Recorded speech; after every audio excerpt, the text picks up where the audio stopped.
So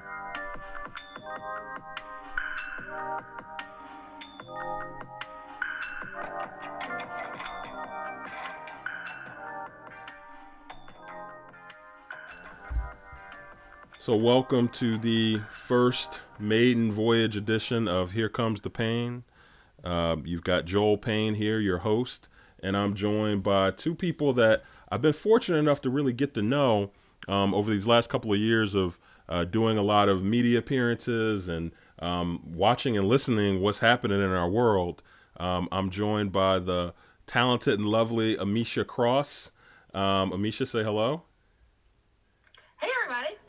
And I'm also joined by Cross Singleton, my guy who, by the way, for everybody who wants to know this, my uncle is an avid cable news watcher, and my uncle has told me on several occasions that Shermichael is his favorite guy on TV. Now, my uncle is a Democrat, and he's related to me, and still he picked Shermichael over me. So that's high praise coming from the Payne family. Shermichael, say hello.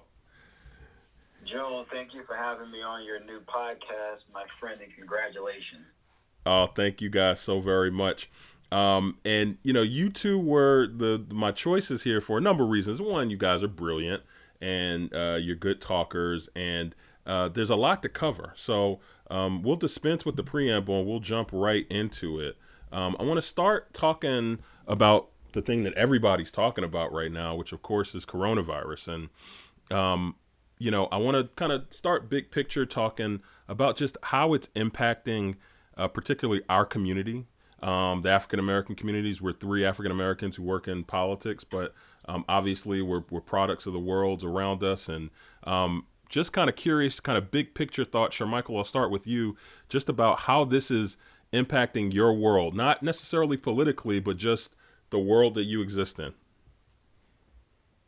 I mean, Joe, look, I think just to be very transparent with you, like with a lot of other people, it's decreased television. I haven't been on television in, 2 months, I believe. All of my speaking engagements, when I say all of them, Joe, every last one have been canceled. Initially, they were postponed. Now they're all canceled.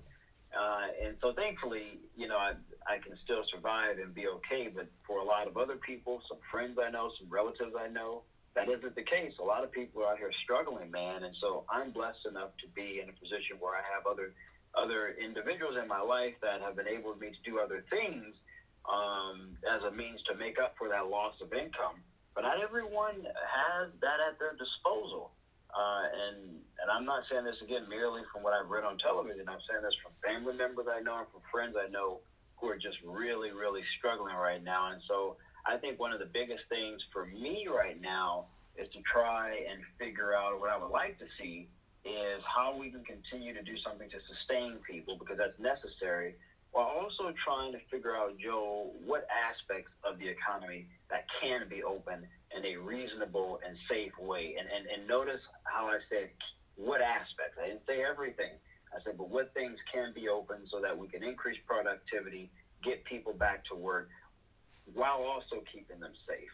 And I think we have to be able to do all of those things simultaneously. Absolutely. No, I completely feel you. I mean, you haven't been on TV in 2 months. That's about the same for me. Now I'm gonna kick it over to Amisha because, Shermichael, she's still a superstar. So I still see her mug on TV every day.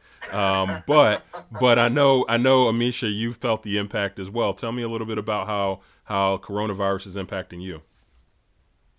Absolutely. So, as you know, Joel, I'm a native Chicagoan, South Side representing, and my community, South Shore, which is also home to or was home to the former First Lady Michelle Obama, is the hardest hit community in the entire city of Chicago, with the most deaths, and the toll keeps rising.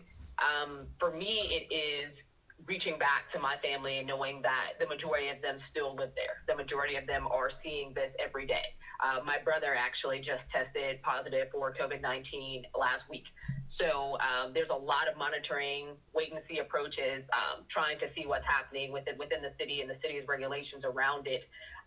In addition to the fact that I come from a family who's largely a lot of frontline workers, not only many nurses, but also people who are doing the Uber driving or working in the grocery stores and things like that. So there are individuals who are, working to keep food on the table and to pay their rent, but are also very frustrated by, in many cases, the lack of understanding that some have in terms of coming to these areas without wearing masks, or their sheer disregard for a lot of the regulations we're seeing. And I think that, that impact in terms of the social emotional aspect of things is there as well, because to be honest, there's a lot of fear that I have for my cousins, for my siblings who are working the front lines in this and literally seeing a lot of people get sick and honestly a lot of people die every day. No, I think that's right. And well, first off, and I know I speak for Shermichael in saying this, we're sending the best to your family. I'm so sorry to hear about your brother, and we'll be praying for speedy recovery for him.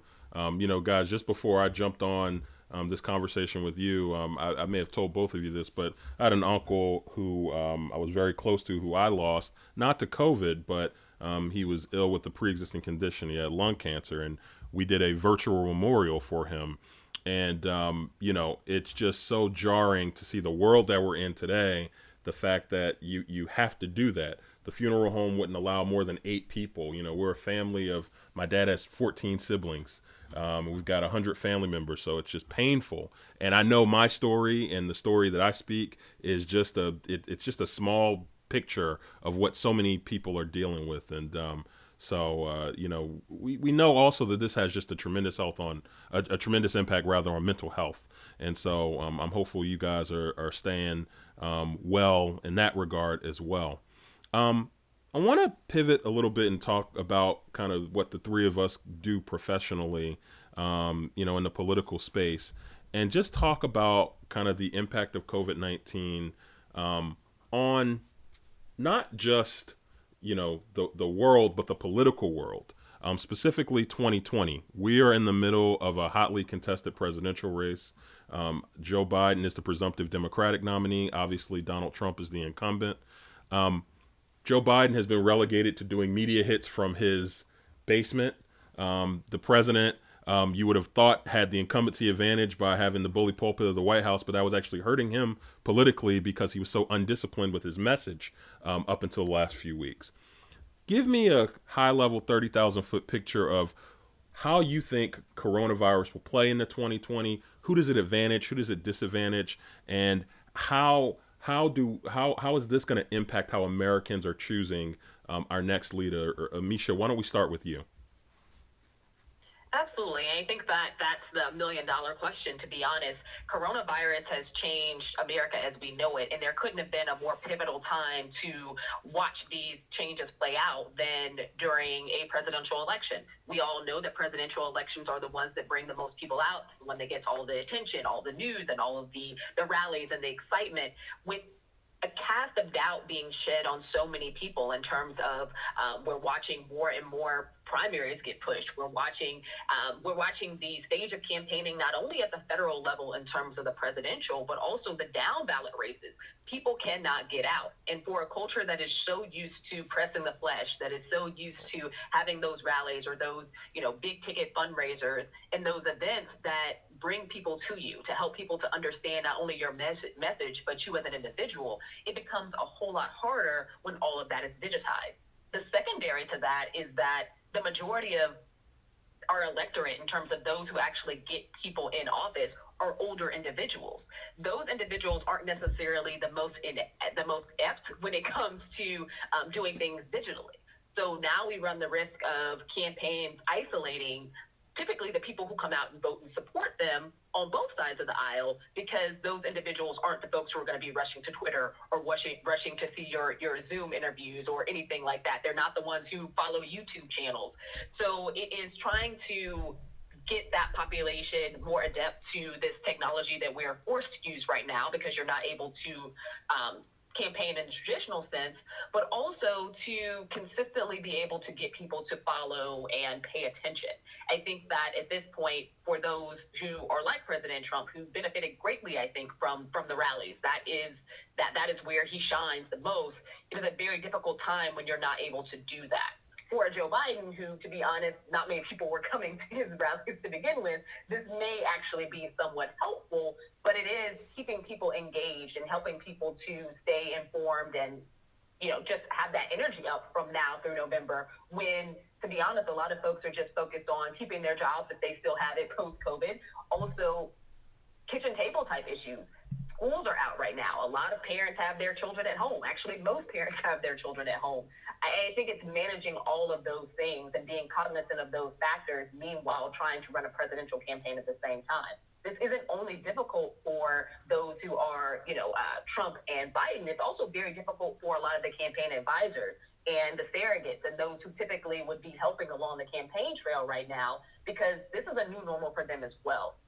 We've had internet, we've had the capability of social media to be a part of campaigns now for at least 2, possibly 2.5 major cycles at the presidential level. However, we've never seen it where you had to devote all of your campaign to all things digital. And I think that this is changing the game for campaigns moving forward. I honestly don't believe that we will ever go back to campaigning as usual, because this will be our new normal for a while. Sure, Michael, I want to bring you in here. Yeah, go for it. Go, feel free. Mm-hmm. Jump off that. Yeah. No, I just look. I want to say. I mean, I definitely understand what Arisha was saying and agree with some of what she said. I think looking at this from a 30,000-foot level, I think Donald Trump has an advantage, and I say that solely based on the significant steps his re-election campaign have made since he had been in the White House, since he was elected. They never stopped campaigning. They continued to bolster their digital presence, particularly on Facebook, where Facebook allows you to do incredible micro-targeting and macro-targeting based on zip codes, based on interest, race, and a whole lot of other variables. They are significantly ahead. When you look at Joe Biden's campaign, they could barely get a live feed going without there being disadvantages. That's just a reality. And I think you take that coupled with the eagerness and excitement of Trump supporters versus Biden supporters, and who are mostly older, who are not as digitally savvy as some of Trump's supporters, I think Biden has a problem. Now, I understand and recognize that he's hoping that the right running mate will help bolster his campaign, but I'm just not certain if that alone will be enough to assist Biden, who, Joel, I personally like him, but I have to be honest. When I watch some of his interviews, when I watch some of his Twitter live events, I watch and observe someone who I seriously question, is this guy capable of handling this position under stress? I'm not certain that he is. And so I think when you assess his campaign versus Trump, where the excitement and eagerness has never really waned, his approval with Republicans, I don't believe it's dropped any lower than 87%. I think right now it's still around 89 or 90%. And you look at someone like Biden, who is struggling to build a strong coalition around himself within the Democratic Party. I think you're looking at an incumbent who, though unpopular, has an advantage sheerly based on the excitement coming from his base of supporters versus that of Joe Biden. And so I just don't know if you're looking at this 2 months from now and things start to reopen and candidates are able to go out and start hosting rallies again, who's excited to go to a Joe Biden rally? I don't know too many people. Who's going to wait hours in a line to see Joe Biden? I don't know too many people. But I know thousands of people who wait in line for a whole day to see Donald Trump. And those were metrics that we didn't really consider or factor in significantly in campaigns in the past. I think 2016 taught us otherwise. And so I think the digital advantage Trump has, I think a Trump campaign continuously targeting their voters and new potential voters via Facebook, utilizing Facebook's impeccable data analytics processing system. In comparison to what I have seen from Joe Biden, I think Biden's folks are weak, and I think Trump's folks have an advantage. And I think this particular moment, despite some of Trump's pitfalls, I really think this is a moment that helps Trump more than it does Biden. This is interesting. Sure, So Michael, I actually agree with Sir Michael for partially, particularly as it relates to the campaign structure. I do think that President Trump has, by and large, been able to take advantage of a digital presence that, to be honest, he had grown significantly long before COVID-19. His team noticed how effective he could be in that space, and I think that kind of boiled over into this process. And for the life of me, do not understand why Biden's team, which is also a lot of younger people, has not necessarily adapted as quickly as they should have to this level of social media engagement. But I would say that we have to also look at the fact there's an incumbency advantage in general for President Trump. But beyond that, we are also looking at states that are bleeding when it comes to job loss. And that's going to continue on through November. Illinois, for example, my home state, is set to lose over 200,000 jobs by June alone. There is nothing that is going to stop that from happening. We have more than double that for the state of California. And then we cross over into areas like Mississippi, Alabama. I don't think that a President Trump, who does not have an active plan of action to get the economy back going, right now we're in a depression state when it comes to our economy. So whoever is going to walk in November is going to have to be able to reset and be able to have a plan that's going to set America back on track. That's what people are going to do. So this is interesting. I want to jump in. Hey, Sir Michael, real quick, and I want to let you respond there. But Sir Michael, you and I have had a number of conversations talking about why Biden needed to be the candidate that Democrats went with. And one of the things that you have repeatedly, consistently told me is because he is the only one of those major Democratic candidates that can appeal to Republicans. It sounds like what you're talking about is an enthusiasm argument for Biden. What are your thoughts related to how Republicans, maybe those nervous, sometimes Trumpers, maybe even folks like yourself who still believe in Republican orthodoxy but can't ride with Donald Trump, how do you think they respond to Biden in this moment? I mean, look, as I stated, I've talked to many Republicans across the country, from everyday folks to Republicans who are leading organizations. Some of them are leading organizations that are anti-Trump organizations, and some are leading organizations that are friendly Trump, but they don't necessarily completely align themselves to the president's agenda on every front. And a lot of them are concerned about Joe Biden. There were some initial excitement about him, particularly when he began to do well in the primary process, that perhaps, he would sort of be a center-left candidate. So perhaps he would adapt some moderate positions. And now it's appearing that he's sort of partnering with the AOCs of the world. That concerns a lot of Republicans who believe many of her ideas are too far to the fringe. I think that honestly would arguably concern some independent voters. I think there are a number of more recent concerns about Joe Biden that did not exist at that time several months ago that I believe exist now. And I also think watching him more and more under pressure, how he's handled certain situations that have arisen recently, a lot of people are concerned about that, some of those moderate Republicans. And so I think people are sort of beginning to ask themselves, can this guy really cross the finish line, number one? And number two, who does he choose as his running mate? Does he choose someone who's more of a moderate Democrat, or does he go the route of choosing someone who is progressive? I think that's also going to have a heavy impact. And I think if he chooses someone who's heavily progressive while also adopting more progressive-leaning positions, I do believe he's going to lose a lot of moderate Republicans and a lot of moderate-leaning Republican independents who may indeed vote again for President Trump. Now, if I can, I want to respond to something that Misha said about President Trump and the economy. We're not in a depression yet. Unemployment rate, though it's around, I think, 14.7.6% nationally. When you quantify that, compare that to the overall number of people who work, we're not quite there. I think we still have maybe 6 or 7 percentage points because during the Great Depression at the highest, it was 24-25%. We're not at that point yet. We still have quite a few to go. We're certainly in a recession, and I would obviously acknowledge that. Now, the question becomes who can hit the ground running on day one to restart the economy.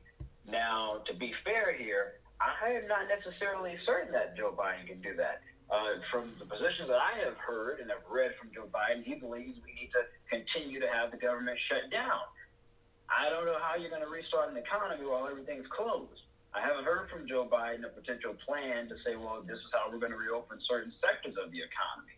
Now, to Trump's credit, and I am certainly not a Trump fanboy, but to his credit, I do know that his administration is starting to look at how do we open up certain things because productivity is significantly down. And if we don't do something sooner rather than later, then we will, to Amisha's point, find ourselves in a depression. Now, Sir Michael. And that's something that will certainly outlast COVID-19. Sure, Michael. And Amisha, I want to get you back in here in a second. But sure, Michael, I'm chuckling here because I remember all of these conversations that you and I have had, gosh, at least for the last year, talking about Joe Biden. And I've said something to you, and it's a quote that I have repeated on television. I've repeated to you several times. And this is why Democrats cannot build a strategy to win the White House around pulling over nervous Trump voters. And this is why, okay? Because I worked on the Hillary Clinton campaign in 2016, and we did the same thing. We said we're going to pull people. We're going to go after Utah. We're going to go after Arizona. We're going to appeal to the middle. We're going to talk about Trump's character. And what happened? Trump got disciplined for 3 weeks at the end of the race. And Republicans held their nose and they voted for him because they never wanted to vote for Hillary Clinton. And I'm going to make an argument that Republicans have never really wanted to vote for Joe Biden. They really want to vote for Donald Trump. They just want Donald Trump to stop acting like Donald Trump. And if they can get him to stop doing that for long enough to forget that he's Donald Trump, they're going to vote for him, which is why I would never, as a Democratic strategist in this environment, I would never build an electoral strategy around that. Amisha, I'd love your response to that. What is this, just hearing kind of Shermichael's thought process here, how does this make you think about how Democrats have to approach this election cycle? How Democrats have to approach this election cycle is that they have to make sure they are turning out Democratic voters, make sure that they are turning out Democratic voters across multiple demographics. I'm a lot less interested in their appeal to conservatives who, I believe you are 100% spot on, aren't going to vote for Biden or anybody else who was on the Democratic ticket. That just is not going to happen. I think that, these are individuals who are by and large conservative, who would vote conservative regardless of who the person's name was at the top of that ticket. And I don't think that there's anything a Democrat can do to change that. I am more concerned with Joe Biden being able to align Democrats who did not come out for Hillary Clinton. I'm more concerned with him being able to double the number of women participating. I'm concerned with him being able to double the number of Latinos participating. I'm interested in him being able to get into the South where we know that there are a ton of Black voters who are active in the primaries who don't necessarily show up the same way in a presidential. I'm very interested in seeing what that looks like. I think that building that coalition and making sure that you get out as many Democratic voters across that large umbrella, that large tent that we have, we're able to see those people show up. So, Amisha, I think you've kind of put a good break point in our conversation just talking about kind of broadly about 2020. And I want to transition it, still talking about 2020, but jump into a different issue related to the Biden campaign. And I'd like to start with you here, Amisha. The Tara Reade allegations against the former vice president. Those kind of reached a crescendo point, I'd say, over the last 2 to 3 weeks. She did an interview with Megyn Kelly. The Biden campaign has responded vigorously. The former vice president was on Morning Joe talking about the allegations, refuting them. He's had a number of people who were on his staff at the time that Reade worked in Biden's Senate office who've refuted it. There are questions about the inconsistencies in Reade's story. There's also an inconsistency with how Democrats, frankly, have responded to this than how they responded to the situation with Brett Kavanaugh as he was being considered for the Supreme Court.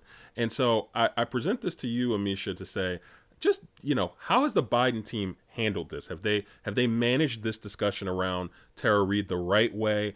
Is there more that they have to do to really put this issue to bed? Absolutely. I think that the more that Tara Reade speaks, the choice of her doing it with Megyn Kelly was interesting, but the more that she speaks, the more questions people actually have, and rightfully so. Not in terms of legitimizing her claims, because her story has been consistently inconsistent, but more so looking looking at the response from the Biden camp, and as someone who is a Biden supporter, I find it very interesting that the response from the campaign has originally, there was no response whatsoever, and that lasted for way too long. After that, it was highly short denials, and I think that at this point, the push to move forward, to eradicate this, to move along, to, throw Tara Reade to the side, I think that to a certain extent, their response has been lackluster. Yes, Biden has been someone who has stood out and has been in support of the Violence Against Women Act. He authored it. He's someone who has steadily talked about and been a forward-leaning face when it came to sexual violence and sexual assault against women throughout his career. And I think that in and of itself makes this dichotomy very interesting for media fodder. But there really isn't too much legitimacy or things that you can point to that could uphold her claims.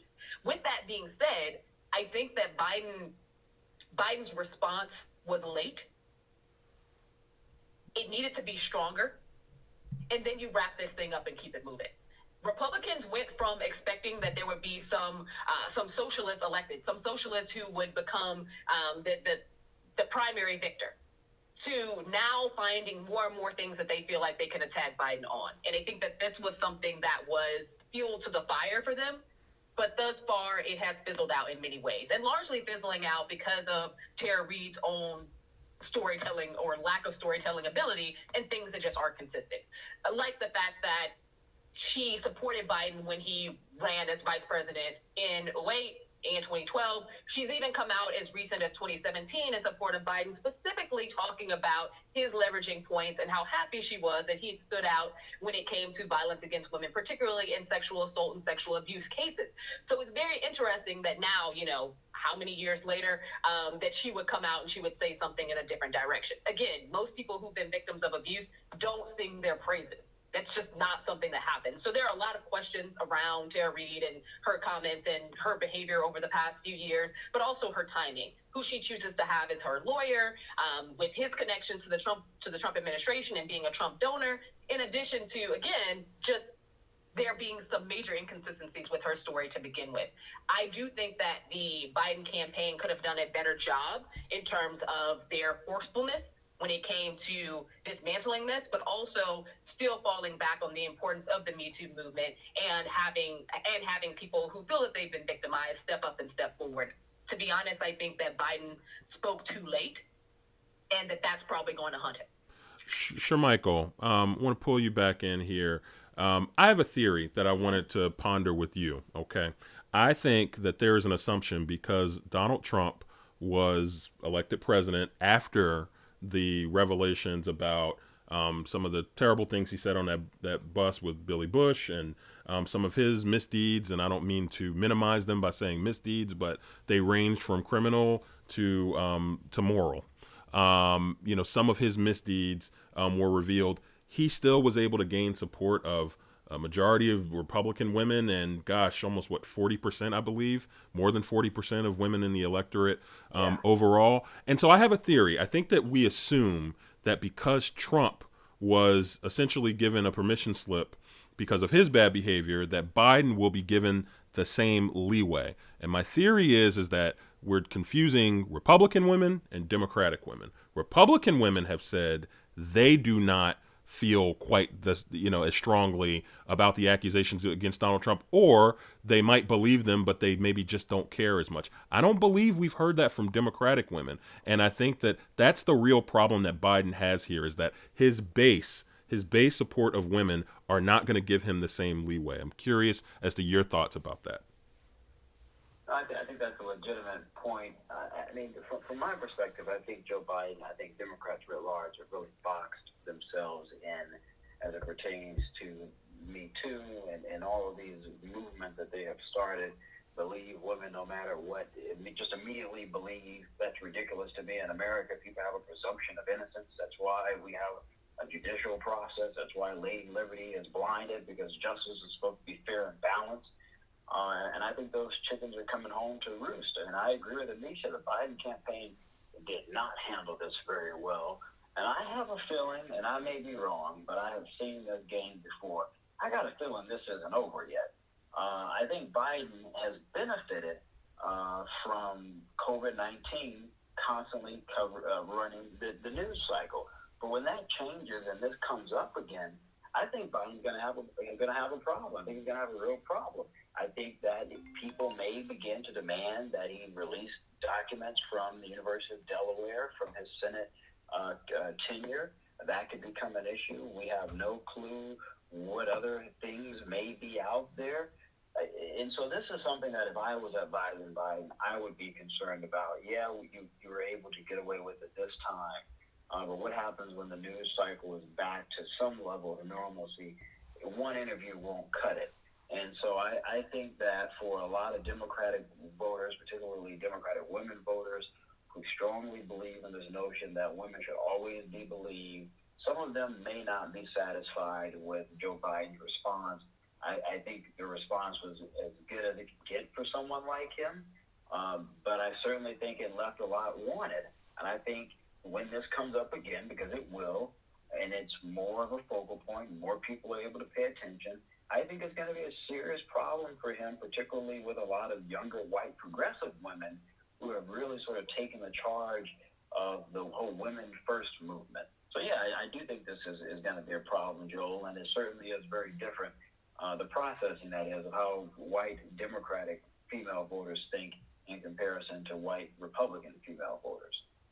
How do you think, Shermichael, that the Trump campaign will leverage this? And again, considering the fact that the president himself has his own vulnerabilities in the space, and I think you gave a good dissertation on why, again, Republican women will excuse him, but maybe Democratic women may not excuse Biden. But just, Donald Trump is kind of a purveyor of virtue in terms of behavior towards women. That is a hard pill to swallow. And so I'm curious, do you think that Trump will go there? Well, okay, let me back up. We know Trump will go there. Will he be able to effectively go there and actually impact the race in a real way related to Tara Reade? Well, I think it's possible. I don't think, as it pertains to Republican voters, they know who Donald Trump is. I don't think that's going to really impact people who support him one way or the other. But what he could potentially do is raise some serious doubt in the minds of a certain percent of Democratic voters who may not necessarily be eager to vote for Biden, but they may say, well, I dislike Trump and I want him gone, so I'm going to vote for Biden. But if this is constantly being put before them and they see Biden struggling to properly respond to this and answer challenging questions, then I think some of those women may stay home. Or I think you could see a 2016 where some of these voters, 1 million or 2 million of them vote for someone like a Joe Stein again. I mean, this is a serious problem for Joe Biden and for Democrats. And early on, I really thought Joe was the best candidate for Democrats. But I have to tell you, Joe, I've spoken to a lot of other friends, people like you who are on the other side who are saying, man, if we would have known this stuff, we probably would have tried to go with somebody else. And I think there's going to be a lot of buyer's remorse if this, again, comes back to the forefront, which I suspect it will. The Trump folks play dirty. They play to win by any means necessary. Hell, Republicans, generally speaking, play to win by any means necessary. And I think that's going to undercut Joe Biden. Amisha, one last thing on this topic before we move on to kind of our final part of the discussion related to the VP search. So I'm looking forward to hearing from you guys about that. But I want to talk one more thing here. You've heard a lot of Democratic women be very vocal in their support for Joe Biden and really defending Biden against these accusations. Elizabeth Warren, Stacey Abrams, former Michigan Governor Jennifer Granholm, among many prominent elite Democratic women who've spoken out. And they've really put themselves out there in a way where if there is anything that comes off inconsistent related to Biden's story here, it's going to be a real problem for these women to kind of walk back their support. Just briefly, just kind of give me your kind of response there related to how vocal they've been and whether or not that's a political risk for those Democratic women who've spoken out in support of Biden. Absolutely. I refer to this as the Emily's List Brigade. They all kind of aligned around Biden immediately after the allegations had an uptick. As you can recall, originally the allegations were not as intense and didn't actually include a sexual assault, and then they did. So I think that there was a belief that if you have Jennifer Granholm, if you have Stacey Abrams, if you have all of the women basically who've been considered as potential VP picks, we've got Gretchen Whitmer, we've got literally every woman who ran against him in the primary. They have come out in support of Joe Biden. And I think that one of the reasons that this happens goes back to Michael's point earlier. There is a strong recognition that particularly younger white females who are more progressive are extremely bothered by this and are very vocal about it. And I think that branch of the party, Democrats cannot afford to lose in November. So there is a move by women, because when women speak, other women listen. There's a move by women to showcase that they have a belief in Joe Biden, they have belief in his character, they have belief in his moral compass, that this couldn't possibly be something that he would do. To your point, and I personally don't think that there's going to be anything to come out of this. If there was anything that casts a shadow of doubt on Joe Biden's firm, push against accusations, this would hurt those women. And I think that by and large, it hurts them in general, also being the women who stood out in support of Me Too. Me Too, for many, has been a double-edged sword. And as somebody who supports the movement, as someone who's been sexually harassed at work, I understand the focal point of the movement. However, I think that to a certain extent, it might have gone too far. And with that being said, now we are in a position where there is a automatic belief that if any woman anywhere says that she was abused, says that someone, looked at her dress and said something inappropriately, all of a sudden we come running with our pitchforks. That's a problematic society to be in. And I think that for those women who have spoken out, those women who are mainstay of the Democratic Party, they're great fundraisers, they're people who you want to see when you're running, they're people who you want to endorse you, they're people who have names that matter in the party. It means something to have them come out and say, this did not happen. Wonderful. I can understand why Joe Biden, in many cases, he hasn't been the best at speaking for himself on this. It has helped to elevate the conversation and ease some of the tensions for women who were probably going to vote for him and ignored these allegations to begin with. I'm not so sure that it has caused any bit of movement for women who are cautious, particularly, again, those young progressive women who are cautious about Joe Biden at this point. Okay, well, look, I want to move us to the final part of our discussion here. And again, I'm just very appreciative of the time you guys are giving me today. Thank you so much. I want to talk about the VP search, okay? And I want to tell you the three things I want to talk about here. One, does it have to be a black woman? We know that former Vice President Biden has said it will be a woman. We know that African Americans are the reason why he won South Carolina, which launched him to become the presumptive nominee. So does it have to be a black woman? Is it possible that a non-woman of color candidate might be better for African Americans, for people of color in terms of having their agenda represented? In other words, would it be better to have an Elizabeth Warren as opposed to a Kamala Harris in terms of having your issues at the table being addressed the right way? And finally, I want to talk specifically around Stacey Abrams and how she's handled the spotlight. And I have some pretty strong takes about how I think she's mishandled this moment and how she's really struggled to stand out here and has really kind of fumbled the opportunity to rise above. But why don't we deal with the first two issues first? Does it have to be a black woman?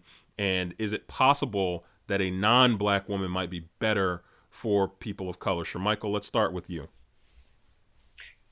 I think it absolutely has to be a black woman. I don't see how you do this and not be a black woman. And I do believe that a black woman would have the best interest of black people first. That's just something that I strongly believe. And I think that if you're Joe Biden, you need to supercharge your base. That's what Trump did. That's why he won. He supercharged them.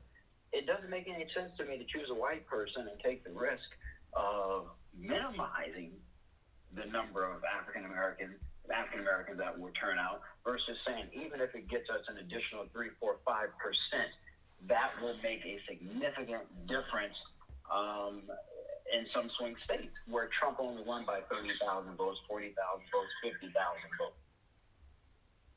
Is it possible, Shermichael, that I take your point politically, and I think I tend to agree with you that probably Biden is boxed in to where he's got to have a person of color on there just to be represented on the ticket. But is it possible that Elizabeth Warren and the agenda that she put, the very robust agenda that she put forward related to African American voters, that she might be better than, say, Val Demings or Stacey Abrams or Kamala Harris? Is that possible?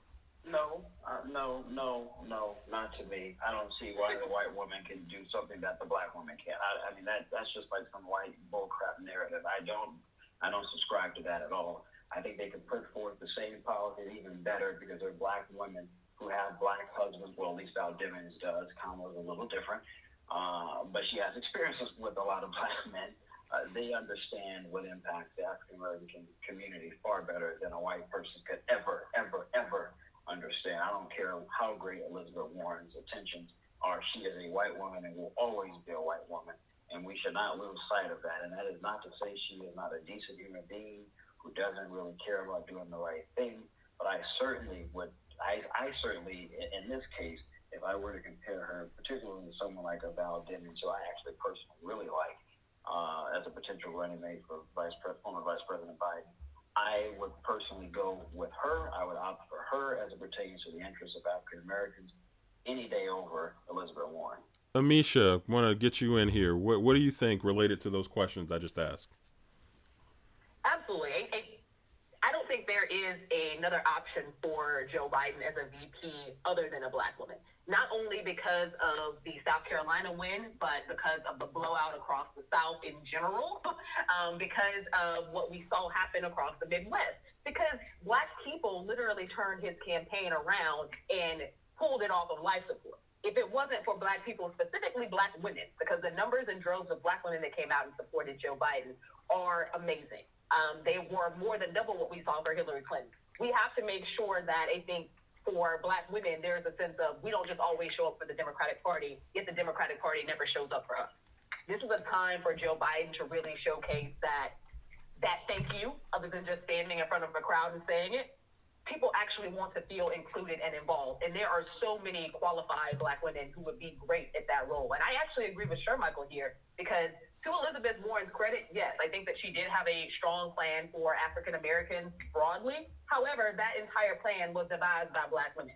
There isn't a single person who is a non-black character in this race thus far who would be someone who would be able to understand intrinsically the black experience. The only reason why a lot of these policy frameworks come out and black people give them kudos is simply because the people who spoke them into existence, who literally wrote them, were also black people. Why choose a candidate as a vice presidential pick who relies on black people, but not the black person who you could have chosen? I think that would result in a much larger backlash among black voters, and that we cannot take the black vote for granted. Just because Joe Biden does a ticket and because African Americans by and large do not support Donald Trump does not mean that if Joe Biden chooses a VP that black people do not support or do not agree with, they will show up in November. Yeah, I think that's right. And look, I've written a lot about this, that the road to the Democratic nomination runs right through black America. And it's different than it's been in the past because it's not just that that Democrats are along for the ride. Democrats are the engine to the car.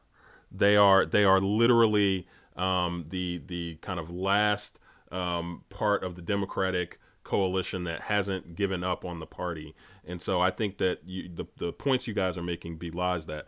I know we've got to run here real quick. Shermichael, I want to get you in and then we'll go to Amisha. Real quick, I want to talk about Stacey Abrams. Just your thoughts on her candidacy and maybe where that candidacy is at the moment. I mean, Joel, I like Stacey Abrams. She went to Spelman. I went to Morehouse. The woman is a Yale law graduate. Yale is an incredibly difficult school to get into for law school, and for any other discipline for that matter, but certainly law school. With that said, I do not like the fact that it appears that Stacey Abrams is begging for this job. I don't like it. It bothers me significantly. I don't think Stacey Abrams has a large enough base of supporters to justify selecting her as a vice president. I think she could be appointed to something, absolutely, but certainly not a running mate. I think when you're looking for a running mate, you need someone who has already sort of proven themselves potentially on a national stage. Val Demings would be a little different, but I think the argument for her would be that she comes from Florida, a critical state where Hillary Clinton only lost by 100,000 votes. Miami is a critical area, large minority population there, so I think that's a separate argument. But for Abrams, I'm just disappointed the way she handled herself. I think she is being overly eager, and it's really coming off bad. And I don't want to say anything to be negative about her, because, again, I think the world of her. I've met her multiple times. She is a brilliant, brilliant black woman. But I just think she needs to change her tactics on this. Talking about Stacey Abrams here. She's a very talented candidate, obviously, ran a very inspiring race in Georgia, was able to build mass popular support, build a national effort, and has become a national voice. But I feel very strongly that Stacey Abrams has really blown this opportunity to show herself as the right type of partner for Joe Biden to run for the White House with. And it's not because she's eager for the job. It's okay that she's eager for the job. I'm sure Elizabeth Warren's eager for the job. I'm sure Amy Klobuchar is eager for the job. I'm sure Kamala Harris and Val Demings and so on and so forth. They're all eager for the job. But it's how you express that. And I know Stacey Abrams has talked a lot about how she feels like black women don't often get heard and are unseen. And that is a good point. But I do not believe she has handled this moment well. When you look at the very ham-handed way that she's gone after, being Biden's choice, some of the very, I would say, very clumsy rollouts that she's had over the last couple of weeks. She has been campaigning for this job for a month, and just within the last week, decided to endorse Joe Biden. Her team didn't realize that she had forgotten to endorse Joe Biden as she's publicly campaigning for the job. It says to me more about the people around Stacey than Stacey herself, who, again, is talented, brilliant, and has a limitless political future. But this has been a really disappointing moment to see how she's handled this spotlight, because I think she entered this as a clear top 3 candidate, and I think she's an afterthought at this moment. Amisha, I know that was a lot of wind up there. Curious as to your thoughts about Stacey Abrams and the type of campaign that she's run, very public campaign she's run for the vice presidency. Absolutely, and I thank you for that intro. I have supported Stacey Abrams for a long time. I think that she is probably one of the most brilliant minds that we have in American politics today. I'm a huge supporter of fair fight and the work that she's doing to make sure that every person's vote counts and that ballot access is available to you regardless of your income level or the color of your skin. Work that should have been done in this country years ago. We should be past this point, but alas, we are still fighting for equal access today. All of that being said, Stacey Abrams has greatly disappointed me in her approach to becoming a vice presidential pick. And I say that with all due respect to her because she was already on the list. The enraging part about this is that it wasn't that Stacey Abrams had to go above and beyond to get noticed. She was already being noticed for the work that she did in Georgia, for a race that would have been hers, for everything that she has done since that race ended.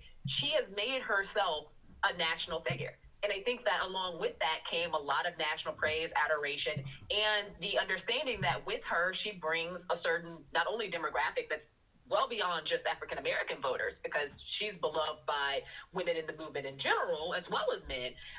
But I think that her campaign took a desperate call.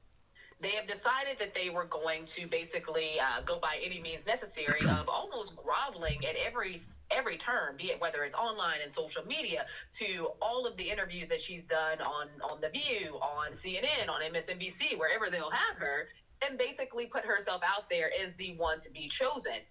That's problematic. One, because in this country, we've never seen anybody actively campaign for vice president. That is literally a selection that is done by the presumed presidential nominee, not necessarily somebody you don't stage your own campaign for it. So that's been an interesting take in general.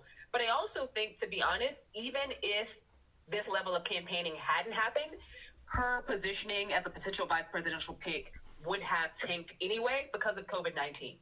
I think that COVID-19 has placed a very different type of look into who your vice presidential pick should be, not only because this person has to help rebuild the economy, but also to restore faith in a lot of the institutions and infrastructure that have since been diminished because of Donald Trump's presidency. That person is more than likely going to be somebody with federal experience, which Stacey Abrams just does not have.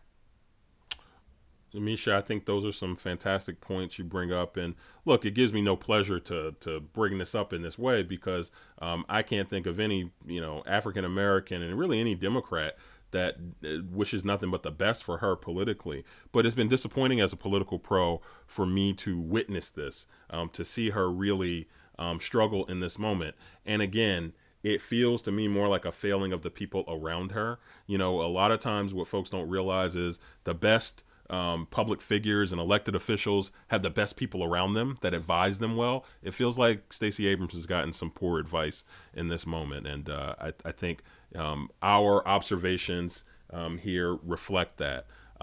We are all but out of time. I want to thank my good friends and brilliant friends, Amisha Cross and Shermichael Singleton. Thank you so very much for joining me. Thank you all for listening to the first episode of Here Comes the Payne, my new podcast. Look out for more information about the next. We've got some great guests lined up coming up in the next couple weeks to help folks get through this content desert here that we're all dealing with COVID-19. Thank you so much. God bless.